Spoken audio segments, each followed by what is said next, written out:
Halo, Halo. selamat datang di channel kami. Di video kali ini, kami akan membahas tips self-reward biar nggak boncos. Nah, self-reward sendiri merupakan hadiah yang diberikan untuk diri sendiri karena sudah bekerja keras ataupun telah menghadapi tuntutan yang cukup besar. Nah, biasanya nih, self-reward ini tuh banyak dipakai sama anak-anak muda ya, bahasa yang dipakai sama anak-anak muda yang mungkin dia ngerasa sudah bekerja keras ataupun sudah belajar mati-matian gitu ya, ataupun melakukan hal apapun yang perjuangannya tuh cukup besar dan merasa harus ada sesuatu yang diberikan nih untuk diri sendiri gitu sebagai merayakan pencapaian atau kerja keras itu gitu.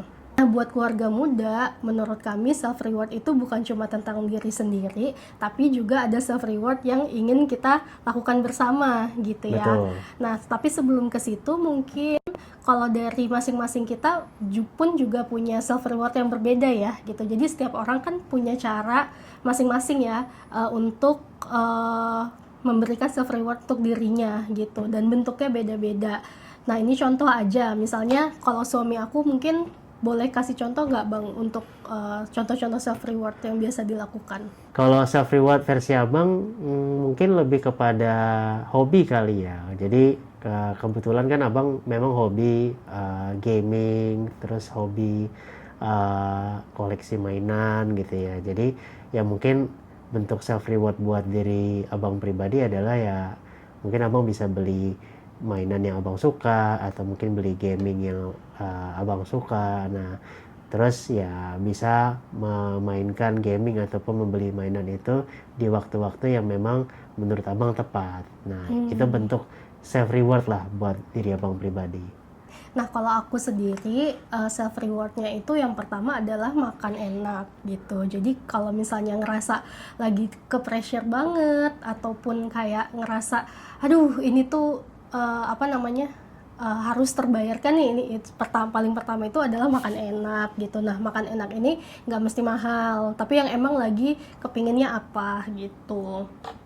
Nah, terus yang kedua itu adalah mungkin kalau sebagai cewek mungkin lebih ke yang kayak perintilan cewek ya, maksudnya atau fashion gitu, misalnya hijab atau pakaian atau apa gitu. Nah, itu contoh-contoh self reward teman-teman. Nah, tapi sebenarnya self reward itu tuh ada yang bentuknya itu tadi ya, kita membeli suatu barang atau yang sifatnya itu tuh emang nggak perlu keluar biaya gitu. Contohnya kalau misalnya aku itu kayak misalnya tidur siang Betul, betul. atau kayak leye-leye di Leye-leye. weekend gitu, Betul, bisa nggak mau juga. diganggu, itu tuh juga bentuk self reward gitu ya, setelah kayak seminggu bekerja gitu Udah ya, kerja keras, menjadi ibu capek rumah gitu ya. tangga Betul. gitu ya. Jadi pengen ada satu hari di mana bisa istirahat total gitu kan. Itu self reward juga sih. Terus baca buku itu juga self reward, me time gitu-gitu. Selanjutnya, berapa sih angka atau pengeluaran ideal untuk self reward itu sendiri gitu. Nah, kebetulan karena aku seorang CFP, kalau untuk rules-nya sendiri itu adalah 5-10% dari income kita. Jadi setiap orang pastinya beda-beda karena tergantung income-nya gitu ya. Betul. Nah, 5-10% ini tuh mungkin kelihatannya cukup besar gitu ya, atau terlalu kecil. Ini tergantung lagi setiap orang. Nah, tapi tentunya ini itu berlaku buat teman-teman yang memang rasio tabungannya itu udah ideal di 20-30%. Jadi Oke. memang udah ada amount yang disisihkan untuk menabung atau investasi, dan memang ada pengeluaran untuk self reward. Jadi tidak semua itu untuk self reward. Jadi emang udah ada yang disisihkan gitu. Harus sudah ada budgetnya spesifik lah Iya. ya gitu ya. Nah, kan mostly orang Indonesia itu kan income-nya bulanan. Berarti 5-10%-nya tadi dari income bulanan gitu. Tapi pertanyaannya, frekuensi orang untuk self reward itu kan beda-beda. Betul. Mungkin ada yang seminggu sekali, mungkin ada yang sebulan sekali, atau ada yang setahun sekali gitu. Nah, jadi rules ini tuh untuk membantu menjadi guideline gitu ya. Jadi ya terserah frekuensinya berapa lama, selagi masih masuk ke budget itu ya fine-fine aja kayak gitu. Nah, kalau misalnya Abang sendiri biasanya gimana tuh frekuensi self rewardnya gitu? Kalau abang sih setiap jam kali ya. Enggak, bercanda teman-teman. Enggak. Jadi pertanyaan menarik banget sih kalau ngomongin frekuensi kan ya tadi seperti kata Adek kan dibalikin ke orang masing-masing selama memang budgetnya ada gitu kan. Kalau abang sih sebenarnya mungkin tergantung yang dipengenin sih. Contoh misalkan kalau abang kan emang hobi gaming gitu ya, sama hobi kayak mainan gitu. Kadang-kadang kan kalau mainan sama gaming itu sudah ada, kita tuh sudah ibaratnya udah tahu nih kayak kapan game baru mau rilis gitu kan. Terus atau mungkin mainan baru mau rilis itu kan udah ada ibaratnya guide-nya lah gitu. Jadi kalau abang sih kayak bukan ngikutin jadi akhirnya kita beli tiap bulan, bukan ya teman-teman ya, tapi maksudnya based on research kita udah tahu oh kira-kira apa yang dipengenin, ya udah mungkin pada saat momen-momen tertentu yang memang kira-kira gaming baru yang kita pengenin rilis atau mungkin mainan baru yang kita pengenin rilis, baru habis itu abang beli. Cuman itu bisa aja mungkin 3 bulan sekali, 2 bulan sekali, sebulan sekali gitu. Jadi ya biasanya sih masih frekuensinya bulanan lah. Cuma nggak yang menentu juga kayak harus tiap bulan atau tiap 2 bulan. Jadi tergantung. Cuman frekuensinya biasanya bulanan kalau abang. Iya. Kalau aku sendiri, jadi kan kita udah menyisihkan ya budget buat self reward. Nah, untuk aku dan untuk suami aku gitu. Nah, kalau kalau aku tuh tipenya adalah kalau misalnya pingin barang itu tuh kayak misalnya lagi jalan nih, ternyata tuh bagus gitu. Nah, kebetulan aku tuh bukan tipe yang kayak into fashion banget, yang tiap bulan harus beli baju, beli sepatu, itu enggak gitu. Nah, tapi kalau misalnya sudah suka sama barang, misalnya kebetulan lewat dan kayaknya cocok, nah itu tuh biasanya langsung check out gitu. Nah, bisa kayak gitu karena tadi aku ngambil budgetnya dari self reward gitu. Jadi nggak yang impulsif terus kayak ngeganggu pengeluaran lain. Yang kayak gitu sih teman-teman kalau aku. Nah, tapi frekuensinya gimana? Kan tadi pertanyaannya nah itu frekuensi tergantung ya? jadinya. Oke, Karena kan jadi kayak nggak barang gitu. yang cocok itu nggak selalu ada gitu ya, dan nggak direncanakan gitu. Mungkin kalau yang kayak lebih seringnya itu makanan sebenarnya. Jadi apakah GoFood atau pas kita weekend gitu ya pengen cobain resto baru, menurut aku tuh udah cukup Bener sih. banget gitu. Nah, tapi ada satu self reward yang mungkin kalau untuk kami berdua tuh biayanya cukup besar gitu ya. Jadi dan itu kita nikmatinnya berdua lah. Iya. Gitu. Ini self reward yang sifatnya buat pasangan gitu ya, buat berdua. Ya, buat sekeluarga lah gitu. Nah, yaitu kalau kita berdua itu liburan ya. Betul. Jadi menurut kita itu tuh puncak dari self rewardnya kita, dalam artian ya kalau yang ini tuh ibaratnya kayak jadi penyambung supaya kita bisa lanjut nih melakukan apa yang sedang kita Rutinitas, perjuangkan iya. sekarang gitu, Oh, bekerja dan lain-lain gitu. Nah, kalau kita itu saat ini biasanya memplanningkan liburan itu tuh setahun sekali untuk pergi liburan dengan mungkin secara waktu itu cukup ya, jadi mungkin 7 sampai 10 hari gitu. Betul. Nah, karena kita ngerasa ketika kita liburan itu kita benar-benar bisa stop dari rutinitas kita dan benar-benar bisa refreshing lah ya gitu. Jadi pas balik itu kita bisa semangat lagi melanjutkan apa yang udah kita lakukan gitu. Betul. Nah, untuk traveling sendiri kan sebenarnya secara biaya tentunya lebih besar lah ya daripada barang-barang self reward yang biasanya kita beli gitu. Nah, jadi untuk yang pengeluaran besar ini ya tadi ya kita udah ngambil dari budget yang self reward tadi dan udah kita hitung sekian banyaknya, atau sebenarnya kita kejar angkanya saat kita dapat additional income kayak THR atau bonus, gitu. Jadi benar-benar nggak ngeganggu pos tabungan kita yang reguler.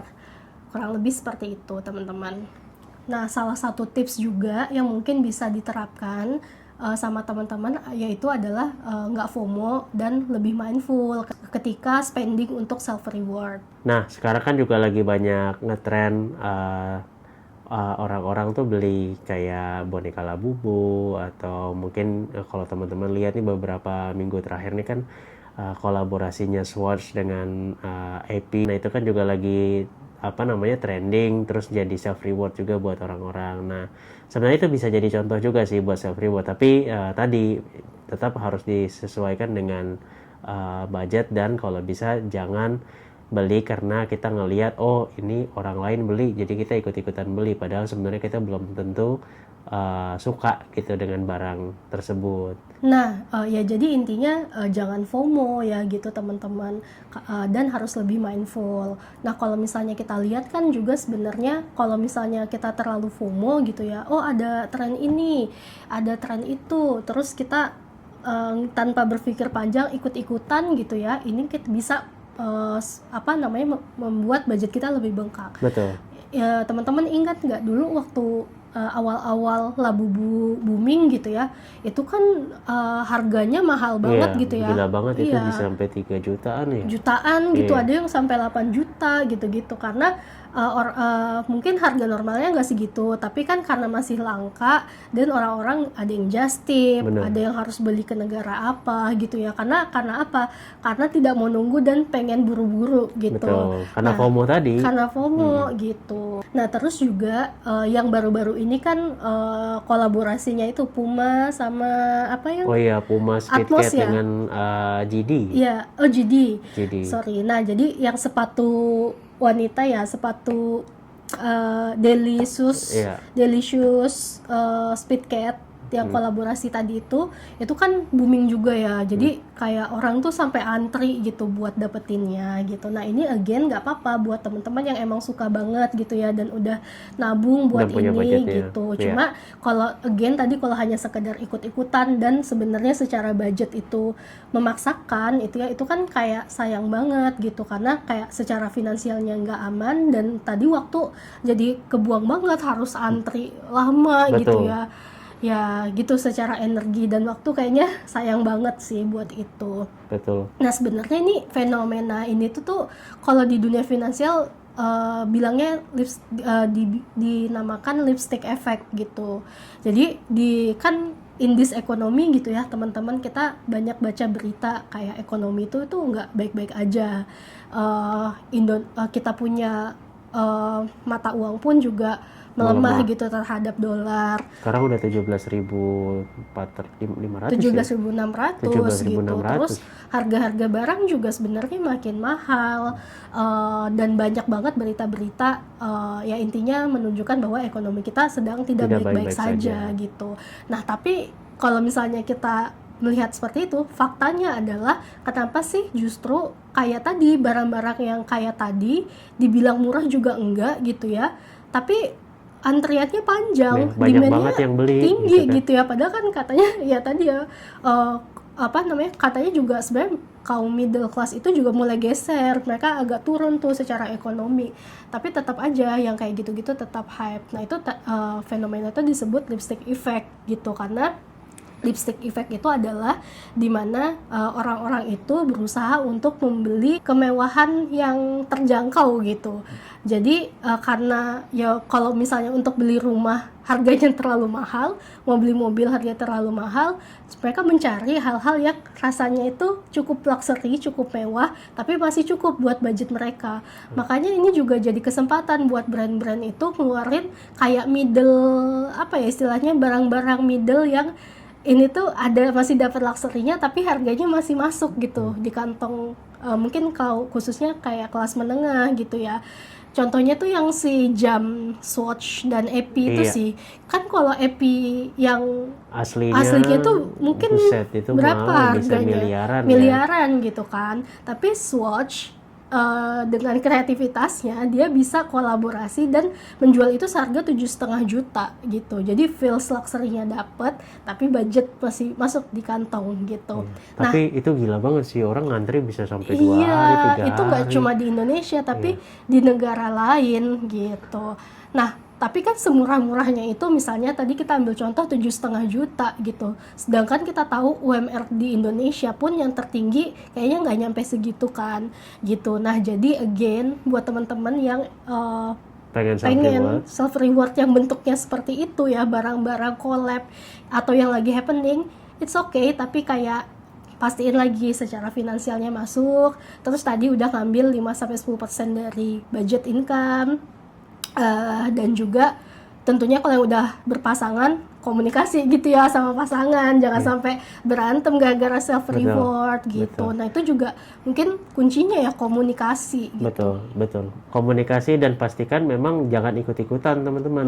Memang Kita suka memang ya. beneran suka gitu. Iya, kayak jujur aku punya Labubu ya teman-teman, tapi aku kayak beli Labubu itu setelah lewat Hype-nya ya. hype-nya gitu, jadi yang kayak udah harganya di bawah 200.000 gitu, kayak kepingin punya satu gitu ya, jadi gantungan kunci gitu kan. Tapi ya fine-fine aja ternyata, nggak Iya. perlu pas lagi booming harganya mahal gitu. Betul banget. Nah mungkin kan topik self reward ini tuh yang apa ya, bikin mixed feeling buat orang-orang, kayak sebagian tuh kayak ngerasa kayak sebenarnya aku pingin ini gitu ya, tapi kayak emang boleh ya kita self reward gitu, tapi nanti nggak bisa kebeli rumah, dana pendidikan anak gimana gitu kan. Terus aku juga ibaratnya nah terus nanti biaya lahiran gimana gitu. Nah jadi self reward ini tuh bukan berarti terus kita mengabaikan tujuan lainnya gitu. Nah, apalagi kalau yang udah berkeluarga gitu ya. Kita kan pasti punya tujuan bersama yang sifatnya itu tuh ada yang jangka pendek, jangka menengah, sama jangka panjang. Betul. Nah, self reward itu biasanya tuh masuk di jangka pendek tuh, yang kayak kita bisa rasakan immediately kan, untuk ngekompensate kerja keras kita gitu. Nah, tapi kalau untuk keluarga biasanya tuh masuk ke udah tujuan menengah sama jangka panjang tuh, kayak biaya lahiran, biaya pendidikan, terus beli rumah, Iya, beli biaya kendaraan, terus siapin biaya pensiun gitu. Nah, caranya gimana untuk bisa balancing itu gitu? Yaitu dengan melakukan perencanaan finansial gitu. Nah, jadi buat yang udah berkeluarga, topik finansial ini mungkin harus sering-sering dikomunikasikan ke pasangan gitu Betul. ya. Jadi, tapi nggak ada yang terlambat ya. Mungkin kalau yang memang belum melakukan itu bisa mulai dilakukan dari sekarang.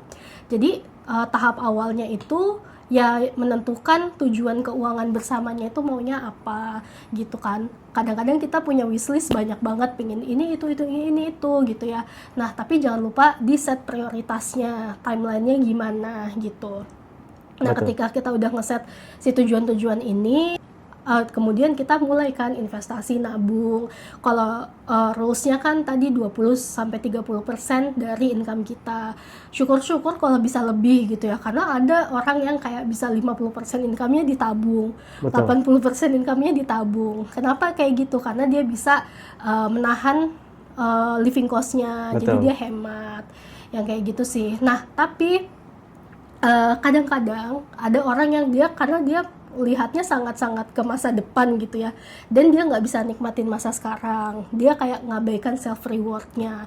Nah, sebenarnya ini juga nggak dianjurkan gitu ya, karena kan sebenarnya kita juga harus ngejaga kayak mental health kita gitu kan, karena dengan mental health yang baik kita jadi bisa beraktivitas, bisa menyiapkan lagi lebih panjang. Betul. Gitu. Nah, self reward tadi itu kan juga part of untuk mental health kita gitu. Nah, jadi seimbangin aja gitu. Selagi memang tujuan jangka panjangnya itu kita udah emang punya porsi yang kita sisihkan dari income kita setiap bulan, ya udah nggak usah khawatir untuk menghabiskan self reward itu gitu.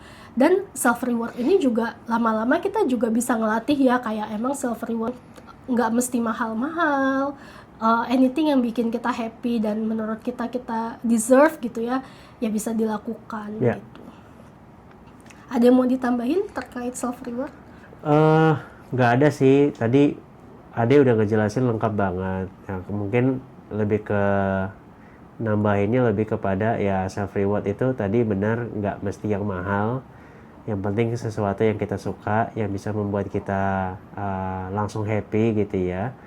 Ya, terus self reward itu juga bukan sesuatu yang kita jadi ikut karena kita ikut-ikutan orang gitu. Jadi ya memang sesuatu yang ibaratnya bukan sesuatu yang FOMO ya teman-teman. Mungkin bisa apa aja lah bentuknya. Tidur siang juga self reward teman-teman. Jadi sesuaikan dengan budget, pastikan itu yang bisa membuat teman-teman happy. Iya. Gitu. Jadi recap sedikit untuk vlog kali ini. Yang pertama, apakah self reward itu boleh? Boleh banget. Asalkan apa? Asalkan aman secara finansial. Apa yang disebut aman? Budgetnya 5-10% dari income bulanan kita, dan itu boleh diakumulasikan kalau misalnya budget self rewardnya nggak kepake. Betul. Gitu. Nah, tips lainnya adalah jangan FOMO dan mindful ketika kita spending. Dan yang terakhir adalah pastikan kita juga tetap memikirkan untuk tujuan keuangan kita jangka menengah maupun jangka panjang. Nah, kalau misalnya teman-teman suka tipe vlog yang kayak gini, bahas finansial, tulis di kolom komentar ya. Sampai jumpa di video selanjutnya. Dadah.